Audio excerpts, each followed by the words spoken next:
నమస్తే, welcome to జనహిత TV. ఒక్క నిమిషం, మీరు మీ పొట్టని గమనిస్తున్నారా? ఏ సమయంలో ఏ విధమైన మార్పులొస్తాయో తెలుసా? ఇక్కడ చూడండి, నేను చెప్తా. పురుషుల్లో కనిపించే 5 ప్రధాన క్యాన్సర్ జీర్ణాశయ క్యాన్సర్. దీన్ని గ్యాస్ట్రిక్ లేదా స్టమక్ క్యాన్సర్ అని అంటారు. మహిళలకు వచ్చేసరికి ఇది 6-7 స్థానాల్లో ఉంటుంది. కాని ఈ క్యాన్సర్ వచ్చే పద్ధతుల్ని బట్టి దీన్ని 3 రకాలుగా విభజించవచ్చని మీకు తెలుసా? వాటిలో పర్యావరణ సంబంధమైనవి మొదటి రకం. ఈ క్యాన్సర్ ఆసియాలో, ముఖ్యంగా జపాన్, భారత్, బంగ్లాదేశ్లలో ఎక్కువగా కనిపిస్తుంది. దీనికి అసలు కారణమేంటో తెలుసా? మన ఆహారపు అలవాట్లే. సరిగ్గా నిల్వ చెయ్యని ఆహార పదార్థాన్ని తింటే ఈ క్యాన్సర్ వచ్చే ప్రమాదం. ఒకప్పుడు మనవాళ్లు నిల్వ పచ్చళ్ళు ఎక్కువగా తినేవాళ్లు. అందుకే దక్షిణాదిలో ఇది బాగా కనిపించేది. కాని ఇప్పుడు పరిస్థితి మారింది. ఫ్రిడ్జ్ల వినియోగం పెరిగాక ఈ పరిస్థితిలో కొంత మార్పు వచ్చింది. అంతేకాదు, నూనెల్ని మళ్లీ మరగకాచి ఉపయోగించి చేసిన వంటకాల్ని తిన్నా ఈ క్యాన్సర్ వస్తుంది.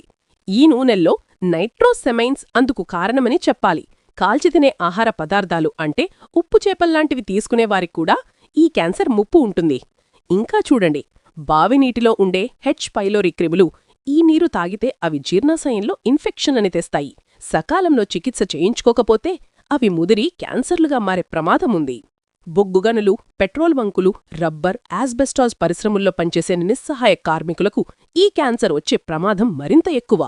రెండో రకం ఆనువంశికంగా వచ్చేవి. కుటుంబంలో ఎవరికైనా జీర్ణాశయ క్యాన్సర్ వచ్చిన చరిత్ర ఉంటే ఇతరులకి దాదాపుగా వస్తుంది. ఈ క్యాన్సర్ చిన్న వయసులోనే రావడమే కాకుండా వేగంగా ముదురుతుంది. దీని ప్రమాదం ఇక్కడితో ఆగదు. నెపోలియన్ ద గ్రేట్ కూడా ఈ ఆనువంశిక క్యాన్సర్తోనే చనిపోయాడంటారు. ఈ క్యాన్సర్కి ఈ కెథరిన్ అనే జన్యువు కారణం. ఇక మూడో రకం, ఏదైనా కారణంతో పొట్టభాగంలో శస్త్రచికిత్స అంటే అల్సర్లకు సర్జరీ చేసిన చరిత్ర ఉన్నవారిలో ఈ క్యాన్సర్ వచ్చే ముప్పు ఉంది. వీళ్లల్లో సర్జరీ చేసిన 15-20 ఏళ్లకు ఈ క్యాన్సర్ కనిపిస్తుంటుంది. అందుకే వీళ్లు ఆ సర్జరీ చేయించుకున్న 15 ఏళ్ల తర్వాత నుంచి ఏటా క్యాన్సర్ నిర్ధారణ కోసం ప్రాథమిక పరీక్ష చేయించుకోవాలి. క్యాన్సర్ లక్షణాలు కనిపిస్తే వెంటనే చికిత్స తీసుకోవాలి. మరి అసలు ఆ లక్షణాలేమిటి? 50 ఏళ్లు పైన పురుషుల్లో రక్తహీనతతో డాక్టర్ దగ్గరకు వస్తే గ్యాస్ట్రిక్ క్యాన్సర్ అని అనుమానించాలి. కొందరిలో కొంచెం అన్నం తిన్నా కూడా కడుపు ఉబ్బరంగా అనిపిస్తుంది. మలంలో రక్తం కల్లడం వల్ల విరేచనం నల్లగా అవుతుంది. తిండి తగ్గి ఫలితంగా బరువు కూడా తగ్గుతుంది. కొందరిలో ఒక రకమైన వాసనతో తేన్పులు వస్తాయి. ఇవన్నీ ప్రాథమిక దశలో ఉండగా కనిపించే లక్షణాలు. మరి రెండో దశలో ఏమవుతుంది? రెండో దశలో కడుపు నొప్పి, నడుము నొప్పి ఉంటాయి. ఆకలి మందగిస్తుంది. మూడో దశలో ఇది ఇంకా ప్రమాదకరం. మూడో దశలో పొట్టమీద చేయి పెడితే గడ్డలా తగులుతుంది. ఈ దశకి వచ్చిందంటే క్యాన్సర్ ముదిరినట్టే లెక్క. ఇక నాలుగో దశలో అది జీర్ణాశయాన్ని దాటి కాలేయానికి, లింఫ్ గ్రంథులకి చేరుతుంది. కొన్నిసార్లు పొట్టలో నీరు చేరుతుంది.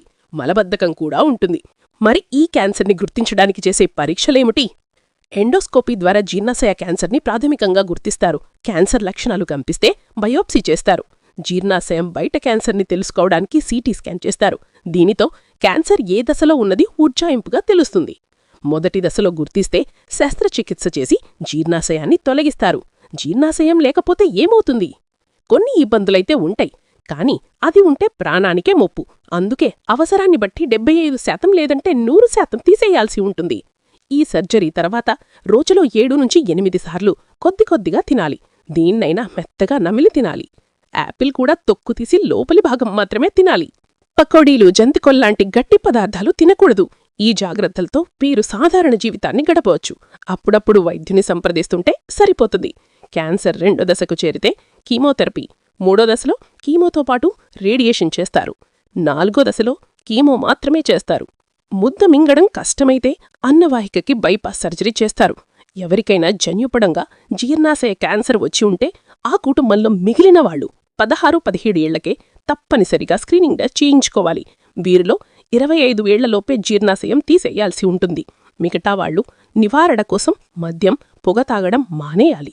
ఆహారంలో ఆకుకూరలు, కాయగూరలు, విటమిన్ ఏ, సి ఎక్కువగా ఉండేటట్టు చూసుకోవాలి. ఉప్పు వినియోగాన్ని, మళ్లీ మరగ కాచిన నూనెతో చేసిన వంటకాల్ని, వేపుళ్లన్నీ తినడం తగ్గిస్తే ఈ క్యాన్సర్ని కొంతవరకు మనం నివారించవచ్చు.